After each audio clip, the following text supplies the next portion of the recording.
Hello, welcome everyone. Welcome back to Anti-imperialist America. I'm your host, Dust James, the Marxist Leninist truck driver, coming to you live from rural North Carolina. I know I haven't done a live in a while. Welcome everyone back. I have a great guest tonight, um, Comrade Musa. I believe out of Philly, who's also a longtime organizer, also been involved with Occupy, also a political analyst and author. If you look down in the comments, you'll be able to find him on Twitter and be able to have access to his articles. Brother Musa, sorry if I didn't get anything right in that introduction. Maybe you can also introduce yourself and tell us a little bit more about you.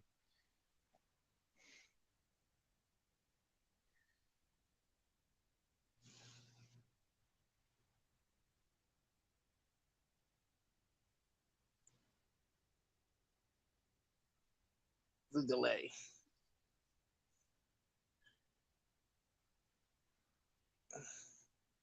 Dust.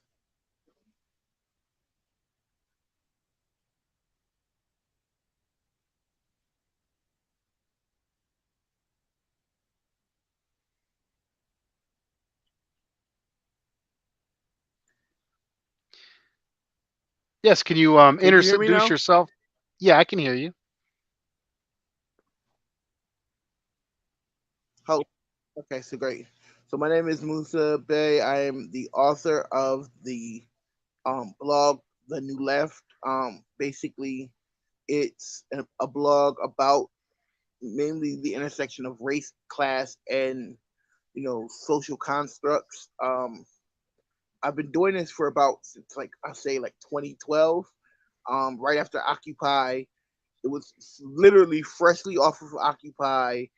I was trying to figure out where do I take all of this organizing energy that I had, and so I wanted to create a blog that basically brought Marxist Leninist ideas to people of color, Black people, and I really wanted to get them to understand that this is political move for African American people to get involved in, not only just in labor, but the intersection of like race and the class struggle itself. Um, so yeah, that's where the idea of the New Left blog came in. Hmm. So you've been active at least since 2012. So you were involved in Occupy. You've been involved in Black Lives Matter. Maybe you could tell us like a just a brief summary of some of the political work you've done.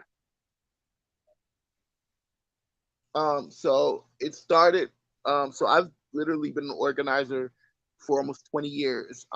The first, really, I would say organization that I was a part of was the coalition to have Mumia released from prison.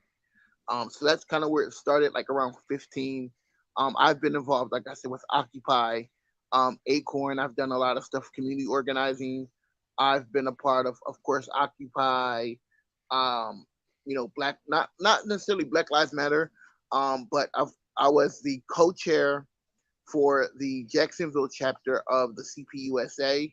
I was a club co-chair there, and I also was the YCL chair for the Philadelphia chapter as well of the Young Communist League here in Philadelphia. But I've been involved in labor and union organizing for a very long time. It's because I feel that race and class are like I told you before, Dust. They're branches on the same tree, but they're just I mean they're two branches on the same tree. So I feel like there's a lot of intersexual interconnection between class and race. So Hmm. how I started was really my fighting for liberation for my people, and it kind of brought me into like the class struggle because that was kind of the thing, the fight for 15, fighting for fair wages here in Philadelphia, fighting to keep our schools open, and working working with the teachers union and educating them and organizing them. That's kind of where it's where my that's kind of where my beginning with the class and labor movement began. And in that, at 15 and 16 and 17, we used to have what's called political education classes here in Philadelphia. And these PE classes were former comrades who either, that were always involved in like the Black Power movement and like the civil rights movement. And a lot of them were Marxist Leninists, and they would, you know, teach us certain ideas and teach us certain, concepts of Marxism. And in that, I want to get caught up on, you know, the scientific aspect of Marxism. I wanted to actually be able to communicate Marxism in a way that's kind of like a common sense approach, that's very relatable to the common person. Because if you ask people about Marxism, the only influences they may have heard of is mainstream media, and we all know how they paint Marxism. Mm, very powerful, very powerful. I think me and you have a little bit of a foot up on a lot of folks who are, some younger folks just getting into politics. They haven't really had a lot of real life experience with organizing and in any Yes, capacity. And a lot of them, I know we're on YouTube and this seems hypocritical, but when I did my organizing mostly in college, building coalitions between labor and civil rights, and then also studying theory and then using that theory to help me in my organizing. And that's the way communists yeah, have done things all the way going back to the yeah, 30s and the 40s is what we've been doing. And now you yeah, got all these people who are interested in politics, and only thing they do is they post on Twitter or they follow their favorite YouTube streamer, and these YouTube streamers haven't even done anything themselves, and they like bicker back and forth amongst each other. And I've seen some wild in theory, takes. they argue. Yeah, Go ahead and respond. it's funny that you said. Yeah, it's funny that you said that because I say, and I think me and you were talking about this earlier, um, that Marxism is just a theory, but community activism and organizing, that is Marxism in action. You know, if for and I don't, I try not to you know argue with people that are what I call them social media warriors. You know, they're only the only thing they know is scientific Marxist theory. They've never literally stepped foot in their communities. They've never put Marxism to action. And I feel like if you do that, if you can't have both. I mean, you can't have one or the other. You know what I mean? You because if you're just arguing theory about Marxism and you're not putting it into action, then all you're doing is just romanticizing Marxism. You're not putting it into action. You need to have that community organizing. You need to have that community action to put that into play. Like, you know what I mean? Like when we're out there organizing our communities and organizing labor unions and organizing, March Against the Police, that is Marxism at its core. Like, you know what I mean? That's revolution at its core. And like some of my heroes like Kwame Ture and Fred Hampton, they were big on action. You know what I mean? Like you can't say that you're a communist, you're a Marxist, but you've never did a food program. You've never, helped or tried to improve your community. You have to have those both. You have to have theory and you have to have action, which is the community part. You know what I mean? Mm. Yeah, I hear you. I mean, it comes down to who we are is what we do, not what we say. And I think there is, like, I'm here online, I'm not a hypocrite. I think there is ways Yes. of empowering other people, connecting people. online, getting people to go in the right direction.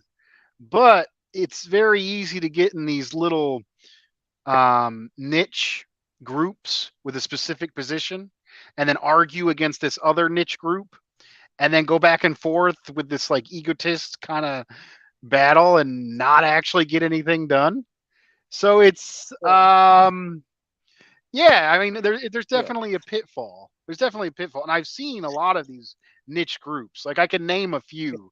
Like you got people called MAGA communists who like think that communists should reach out to the Trump supporters because they're the most revolutionary, and they get in battle with people on Twitter. We got these. You got people like these comedians like Jimmy Dore, who told Brother West to shut up about racism. It's like, I'm trying to say. Have you seen any of this ridiculousness yeah. And I've, online? yeah, I have, I have, and I've seen that Dorf argument, and I'm uh, like, to shut up about race. You know, I feel like, in the words of Comrade Dr. W.B. Du Bois, you cannot first solve the race issue, the class issue, without first solving the race issue. I say that all the time, and again, we're not saying that one is great, that we should stop doing one to focus on the other, but I feel like race and class are like, what I mean, they intersect, and that they have to be done simultaneously. And the niche argument, the stuff that I've been seeing about, I don't know if you saw the article about Bernie coming out against Cornell West. He literally, he literally, I posted something on Twitter about that. I don't know if you got a chance to see it.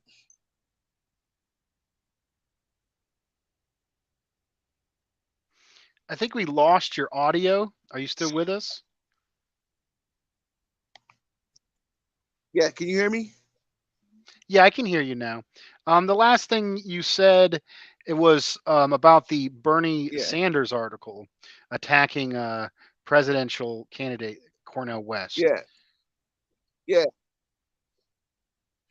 There's another article that Bernie, that I posted online, where Bernie is attacking Cornell West, and it's like, I just feel that, how can I say? Because I loved Bernie when he ran. I supported him, but it's like, Bernie, you cannot attack someone like Cornell West, who, like you said, a man that has dedicated his whole life to, being not only, active in the community, but he's literally been helping and educating the masses on these different struggles. And for Bernie to come out against Cornell West, I don't know. It's kind of hard. I can't support Bernie anymore. You know, That's good to hear. That's good to hear. I mean, I've been critical the of Bernie Sanders, the Democratic Party, for a long time. And I think, Cornell West is basically saying I'm not going along with your game no more.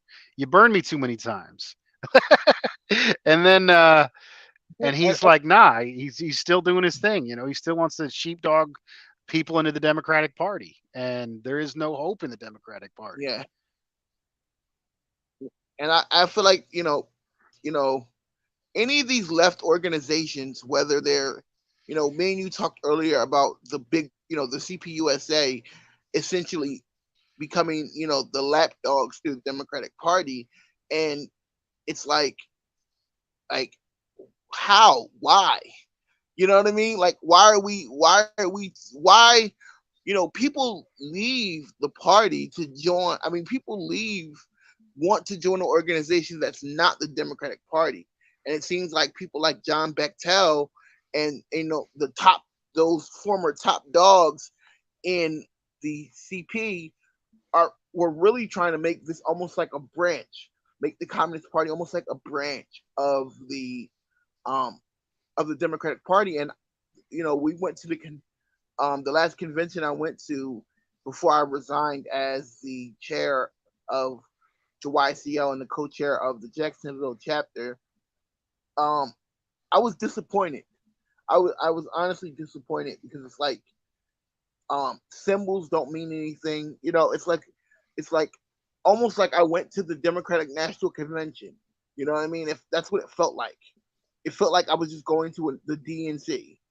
It didn't feel like the Communist Party that I was some that my heroes have been talking about. That my heroes that were people like Angela Davis supported the CPUSA and was a member of the CPUSA until she split from the party. You know what I mean? Hmm. Yeah, that's a good point. I mean, a lot of folks, a lot of people who have been in activism for a while, or they've been political, or they've studied Marxism, they'll look down on people who were in the CPUSA, people that supported Bernie Sanders, and I've been guilty of this myself. I've been doing this a while. I came out the gate with great comrades who gave me good theory, and they told me the problems with the CPUSA, and I never joined. But what good are those people doing sitting around arguing with the same people online, even if they do have something to offer? What good are do if they're not actually getting involved in organizations and actually doing Exactly. stuff? Like these a lot of folks that Exactly. are getting involved, is my advice is, in your local area, um, people ask me, which Get organization involved. should I join? Should I join the PSL? Should I join the CPUSA? Should I join the DSA? And I have my criticisms of all these organizations. But my advice to people is, join whatever organization is local in your area. Who is doing something? Get in the motion, get in the struggle, even if it's the local NAACP, which I have a lot of problems with. If they're the ones active in your community, Yeah. that's where you're going to find contacts. That's where you're going to get in the struggle. That's where you're going to learn the conditions at. You got to get your feet wet because community community organization community organizing as a whole um is a great way.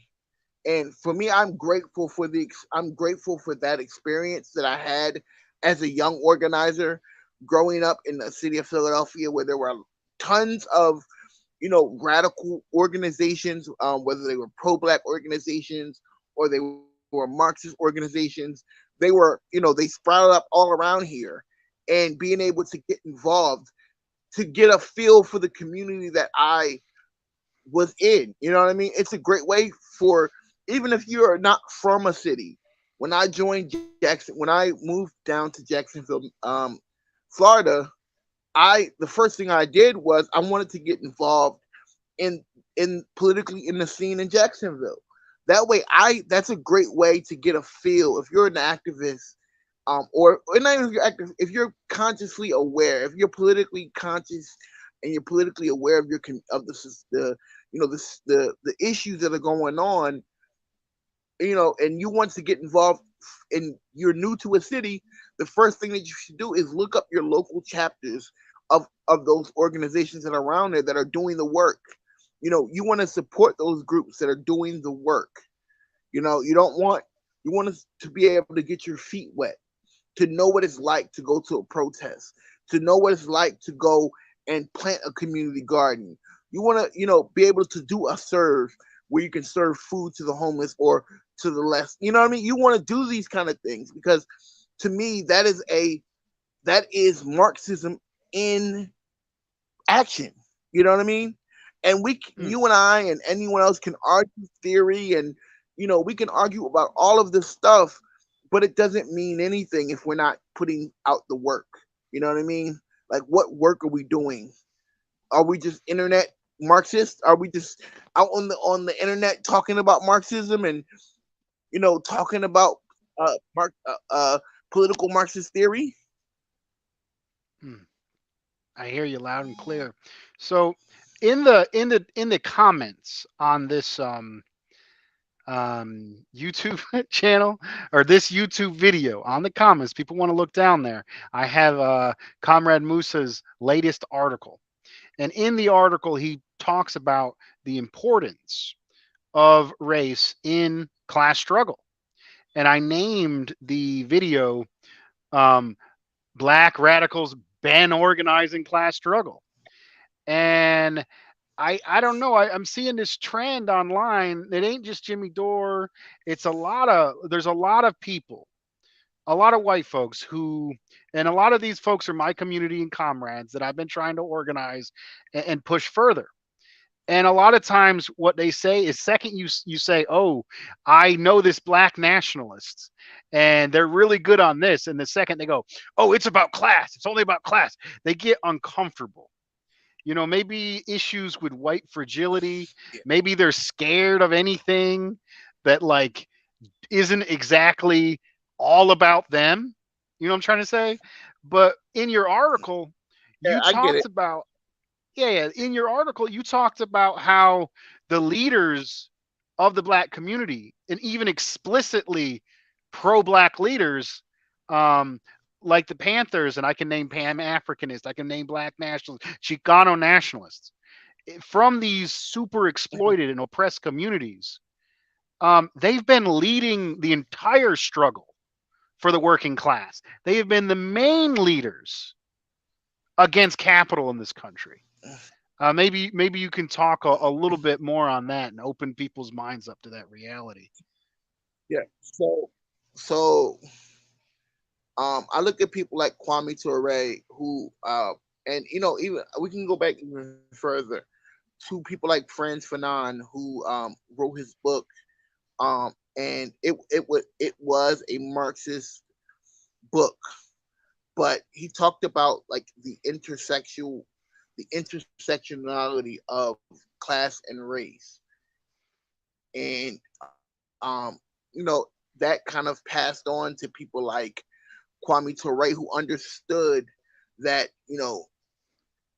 that our struggle, class struggle, we cannot fight class struggle by itself, because even if we ended class struggle today, um, there would still be racism. So, you know what I mean? And for me personally, I just feel that there have been throughout history, and even in the class struggle movement, people like brother comrade Haywood, um, that have been in the forefront of the labor movement. People like A. Philip Randolph, people like Bayard Rustin, who have been fighting this struggle since the 40s and 50s, and even before that. Even while they were fighting in their own class struggle, they were still being oppressed and silenced in these communities, in these union groups, in these labor groups, because of their race. You understand what I'm saying?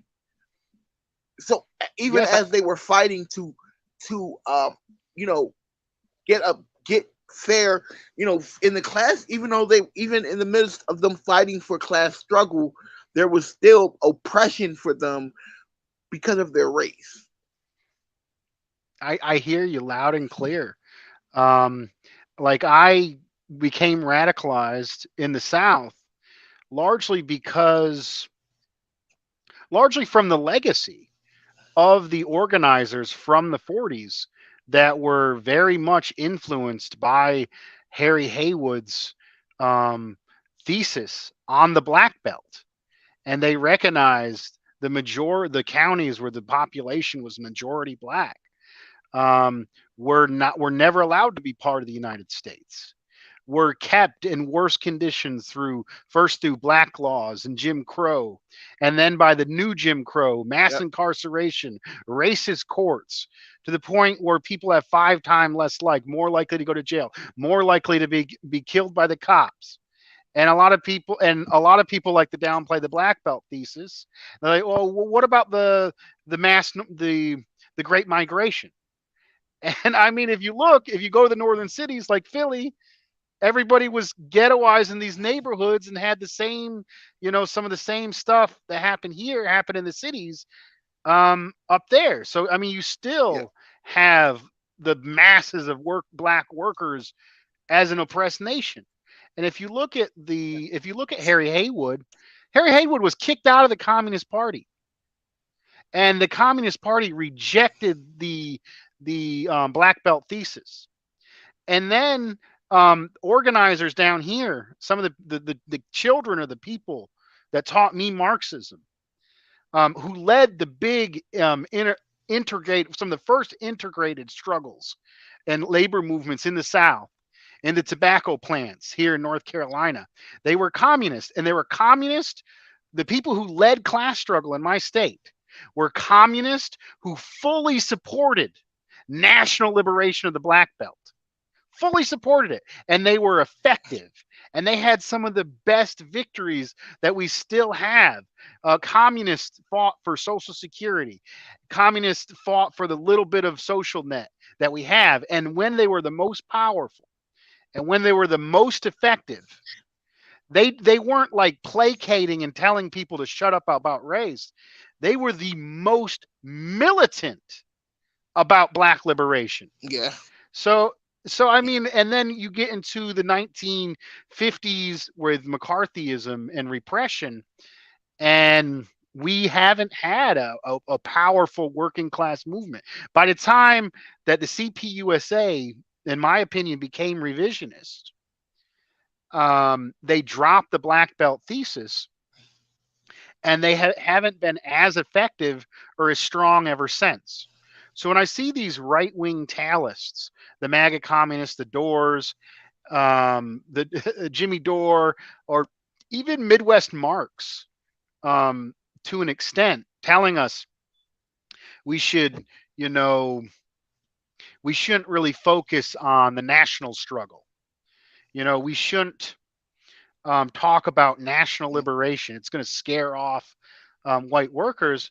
But in reality, we had the most of success in the class struggle when the Communist When we Party were was most unified. militantly fighting, Yeah. militantly fighting for black liberation.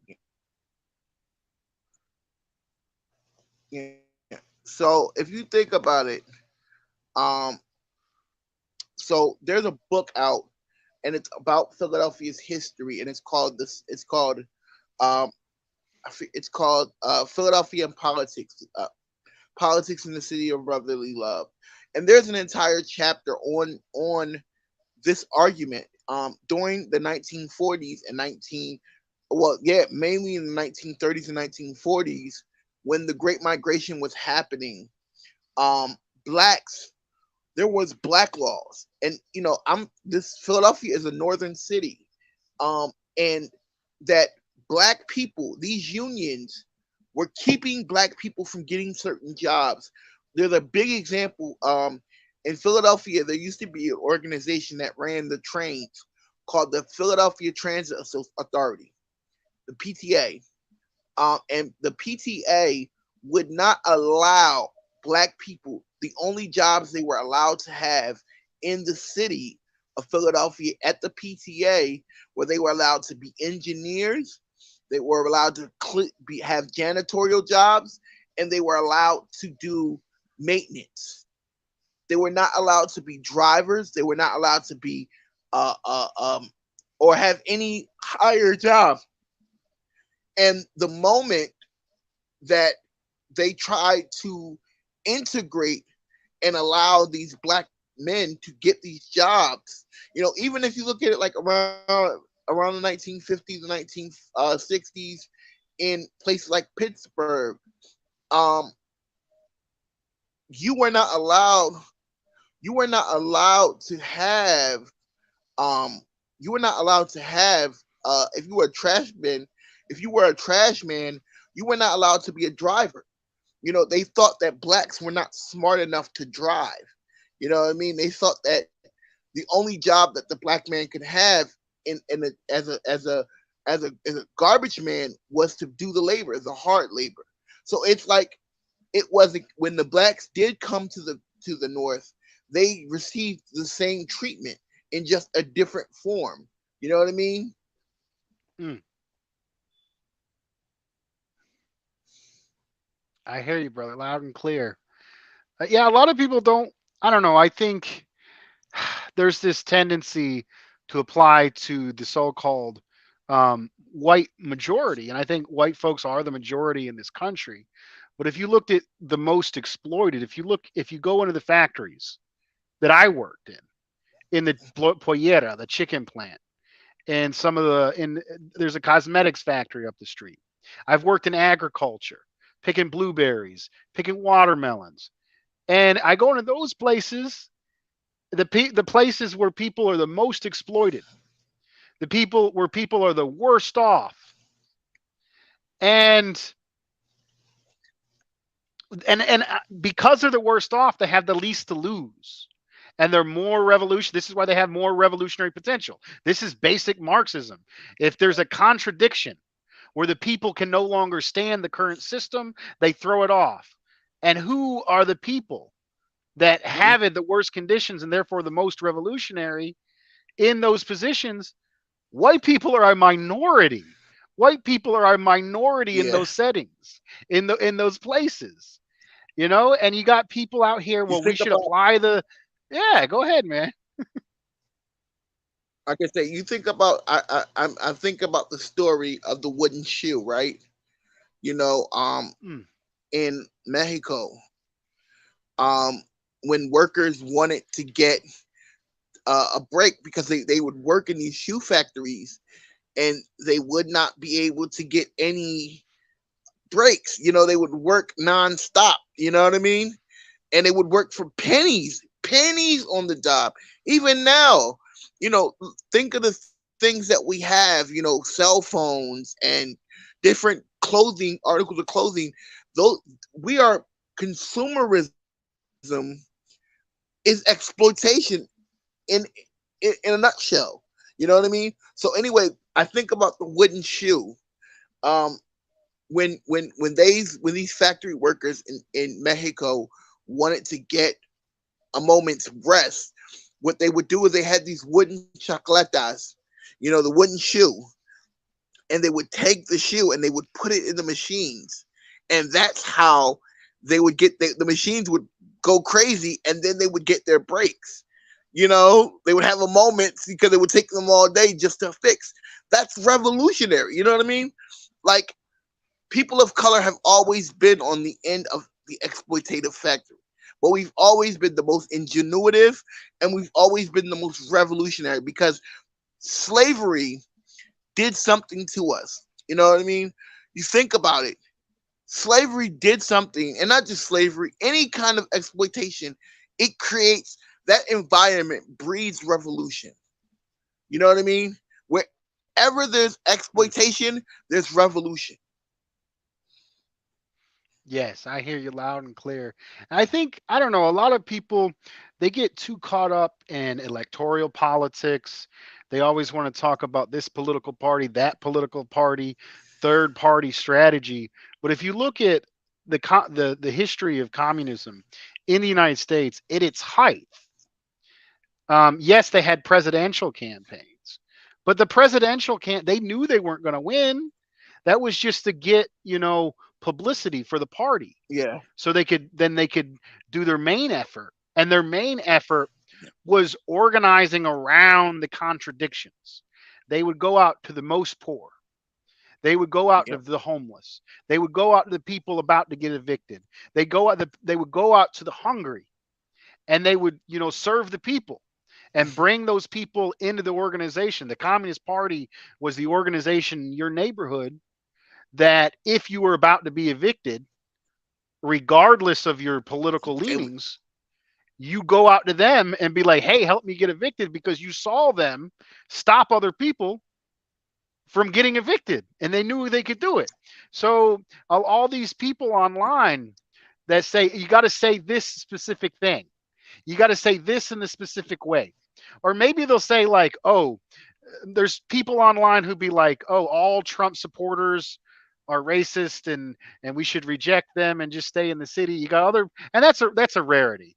But you got a lot of these people online that be like, oh, the problem is the liberals and the blue hairs, and if only we could get to the real worker, which is like this obsolete 1940 conservative bullshit myth that doesn't even exist anymore.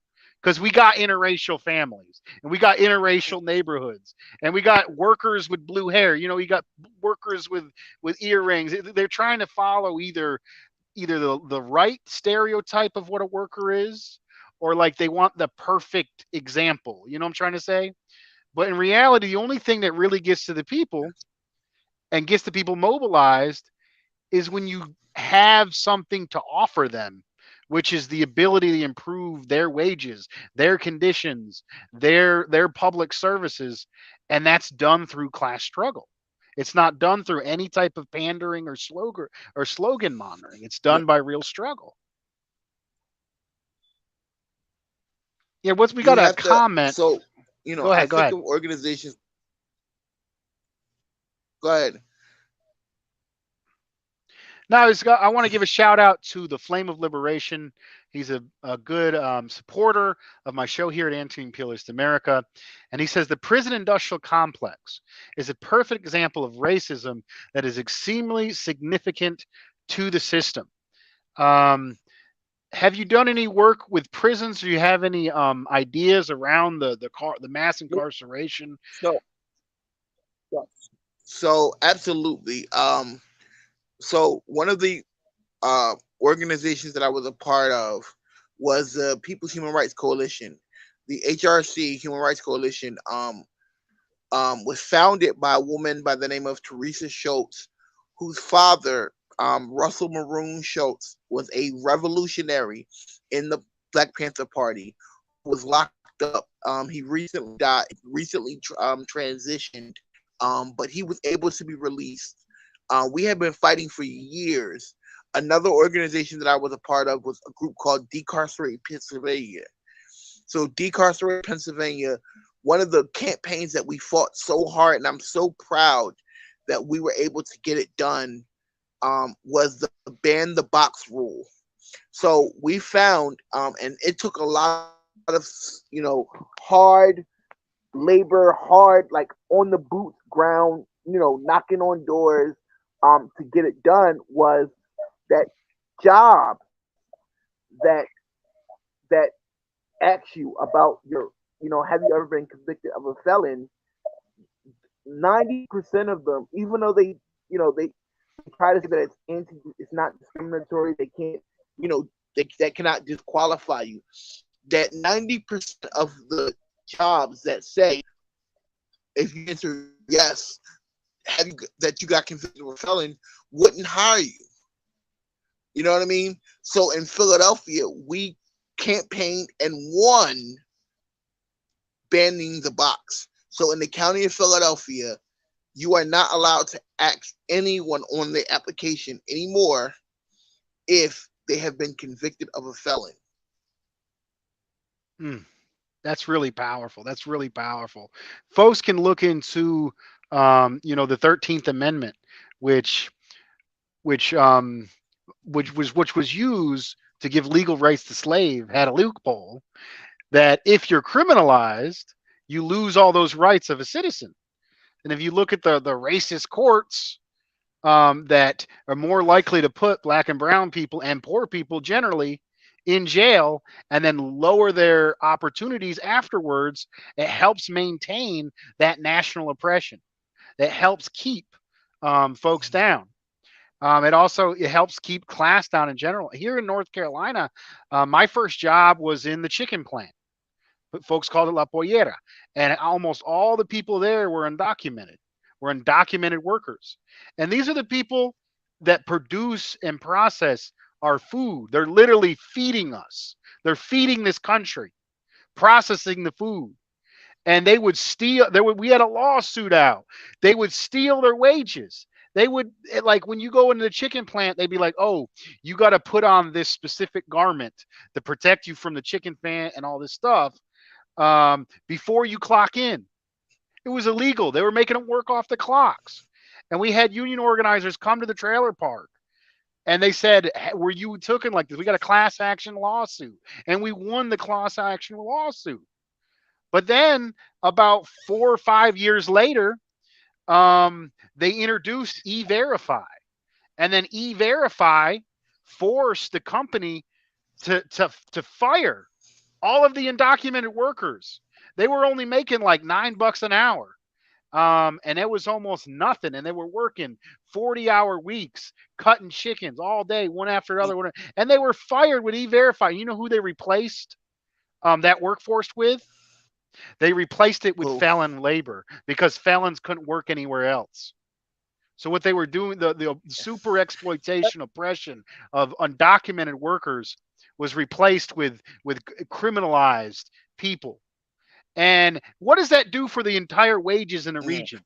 When you got people working for $9 an hour because they don't have documented status, because of racist immigration laws.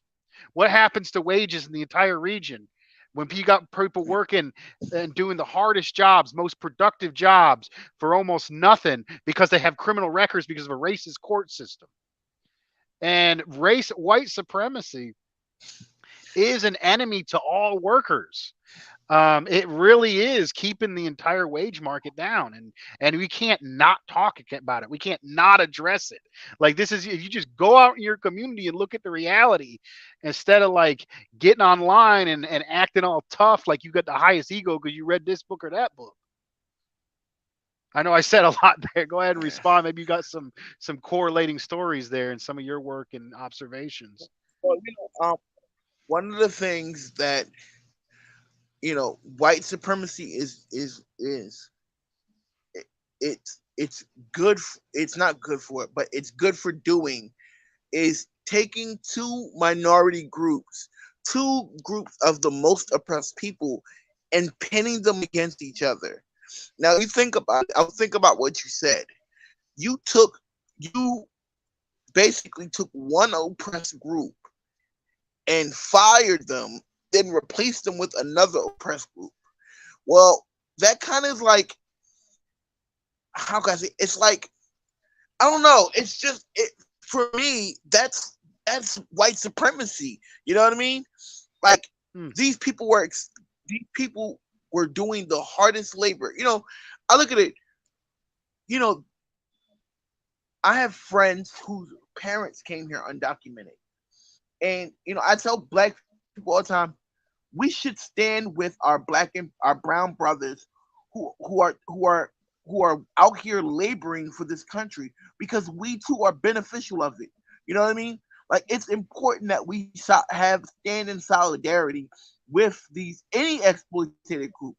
We know that we have our own issues that we're fighting, but it's good for us to stand in solidarity, and we do stand in solidarity and black and brown unity with our brothers that are being mistreated and oppressed in this country due to racist laws and racist courts. Um, I in the Revolutionary Alliance group that we're a part of, I, there was a conversation talking about how the immigration system, how the pathway to immig- the pathway to citizenship is not only expensive, but it's also filled with red tape. You know what I mean? Like you can be here for years before you even get a chance to even sit to even be, are able to a judge, or even put any legal um things in order. You know what I mean? Luckily, Hmm. I live in Philadelphia. It is a sanctuary city, but it's not sanctuary exempt. It's not ICE exempt. People always say sanctuary cities are a great idea. ICE can still operate here. You know what I mean? And that's I am pro defund ICE. That is what we need to be saying. Defund ICE. You know what I mean? Because ICE is a racist organization. It exploits. I look at it. If you remember when Trump was doing these travel bans, 90% of the countries that were being banned were places where black and brown people live. Hmm. He wasn't banning people from coming over from Sweden or Italy or Russia or Poland or any of the European countries. The places that he was banning were places that were people that look like me. You know what I mean? Hmm. I hear. I mean, if we in the entire global monopoly capitalist imperialist, a millennialist system, is set up where the oppressed nations are black, brown, and yellow people. Like that's how it Mhm. is. And I think it's interesting when you see moments of revolt and revolution and resistance. Like if we look at Venezuela, let's look at a picture of the U.S. government. Let's look in the Black Belt South, where I'm at, where there's whole counties and cities, the whole neighborhoods that are black people, and you look at the state legislature, and there's like two black people, or like one. The black vote is so gerrymandered, and the black vote is Yeah. into these small places to take away their power. And then you got like and then you got majority right wing white male Republicans representing the state legislature, who are making the laws, these racist laws over super exploited people in North Carolina, right? And And they get out in Graham, North Carolina. They would pep. There was black voters marching to the polls, and the local police pepper sprayed them. It's ridiculous. But what's going on? I'm talking about? Go to Venezuela. Look at a picture of who is in government over black and indigenous people. It's black and indigenous people representing themselves, writing their own constitution. And who's the opposition? That's descendants of the Spaniards. I mean, yeah, I mean, how are you gonna not see this on a global scale? The that black, brown, yellow people, oppressed people, have been the ones not only leading the revolutionary movement and the class struggle in this country, they've been leading it all around the world. And for you to globally. be like, yeah, globally, and you're gonna disconnect yourself to that as a revolutionary working in the U.S. I mean, it's not gonna happen. It's not gonna work. You gotta plug in to the movement and the energy it's already going, even if it makes you feel uncomfortable, even if even if you don't really identify it, you need to identify with it. I'm trying to say you gotta. I think people need to let go of whiteness in general. Stop identifying with being white and start identifying with the oppressed masses as a whole. And when you do that, you can easily see who's been on the front lines of the struggle and who your ally is and who your enemies are. What's your advice for So folks my starting to look around at? so my yeah. So my advice for everybody on this thing on this this podcast right now is that you know that racism is not only bad for brown and yellow people, it is bad for you, and that you have to stand in solidarity with people. That is Marxism. You cannot call yourself a Marxist and try to separate your class and race because they are literally on the same spectrum. It's like we talked about earlier, the national, would you say the national question? Yes. What did you say? It was like the national question versus the, I'm trying to remember the what you said. Well, I'm a Marxist Leninist. I was trained by folks who came out of the Communist Party, and Harry Haywood came up with the Black Belt thesis that the masses of black people represent an oppressed nation, and this is understood not only on a social level, but a material basis. That the masses of black people are an underclass themselves. It's understood like that. And if you can also apply the same thing to Aslan and the Chicanos, indigenous people, as well as different segregated and immigrant neighborhoods. You can look at the way they're kept out of and super exploited. Like just how United States super exploits Mexico through trade laws, or just how the United States exploits an African country or an Asian country. They do that to black and brown people right in the United States, through the court system, through the legal system. And the more material political economic understanding of that is the national question. And then race is kind of like the superstructure and the ideology and white supremacy that maintains that real political economic structure of national oppression. And that's Harry Haywood going back to the 30s. And that question's been solved for a long time. Leninism has already been applied to the United States 90 years ago. And a lot of this information has been forgotten and put under the rug. Go ahead. Go ahead. I gave a little So spiel on it. Go ahead. so my thing for everyone is this: you cannot say that you are a person that for stands against um classes, stand in solidarity with people in the labor and class struggle, and then separate it into, I it's not about race. Let's talk about class first. You know what I mean? You cannot have it both ways, and you should, and going into those communities of oppressed people, you're going to get some backlash. You're going to get some, I had a friend, his name was Martin Drool. He was the co-chair with me in the YCL.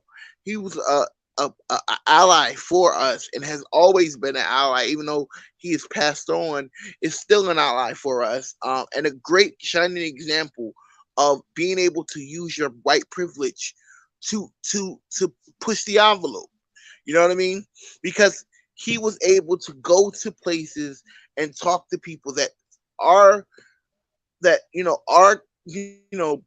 blacks and brown and oppressed people can't go. You know what I mean? Even among these white communist organizations and just these radical organizations, you know black black radicals, we still feel marginalized in those, even in those circles. Our voices are not heard. If you even amongst the most radical leftist organization. So use your privilege, push the envelope, and more importantly, my advice is to educate your community. you know as a black person, I should not have to tell you how I feel. You know what I mean? You should be able to educate yourself on it. I shouldn't have to educate you on my oppression. It's not my job to educate you on my oppression, because you should know my oppression. You know what I mean? Hmm. Well, we're coming up on the hour. I got to go babysit for a family member. The extended family, working class life. Um, so let's just go into conclusions. If you had to sum up this conversation, on everything we talked about ourselves, about yourself and your work, about this issue between the intersection of race and class, how would you? What do you want to leave folks here knowing today? So what I one thing that I would want to leave everyone with is that there is no difference. You know, oppression is oppression is oppression is oppression, whether it's class oppression, whether it's oppression of you based off of your gender, whether it's based off of your race. Anywhere that there is oppression for one, there will be oppression for all. So we have we have we have to stand with each other. We have to stand in solidarity with each other. You may not understand why that person is being oppressed. Get to know that community of oppressed people. But one, like I said, oppression is oppression is oppression. Your oppression is different than my oppression, but it's still at its core oppression. And we have to stand against all forms, all forms of oppression. as Marxist Leninists, we must stand against all form of oppression, and I feel like that is the way that we get out of this thing. That would be my would be what I want to leave here. Hmm. I think that ended it perfectly. I didn't warn you about this, but I like to do a chant um, at the end of my shows. So if you could raise your fist and just chant after me, just repeat after me. All power to the people.